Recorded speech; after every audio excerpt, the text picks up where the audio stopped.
কারো দুঃখের এতটুক কারণ হয়েন না সে বাধ্য হয়ে চোখের পানি ফেলে আপনার নামে রবকে যেন নালিশ না করে। কারণ কি জানেন, রব্বুল আলামিনের ওয়াদা, যার কেউ নাই আমি রব তার সাথী হয়ে যায়।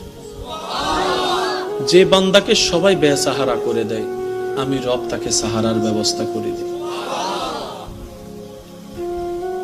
কারো চোখের পানি সিজদায় গিয়ে যদি আপনার নামে রবের কাছে নালিশ করা হয়, কল্পনা করতে পারবো না আমরা কি ভয়ানক পরিবেশ পরিস্থিতি সামনে আসবে। আল্লাহ তাআলা আমাদের সকলের হাজিরি কবুল করুন।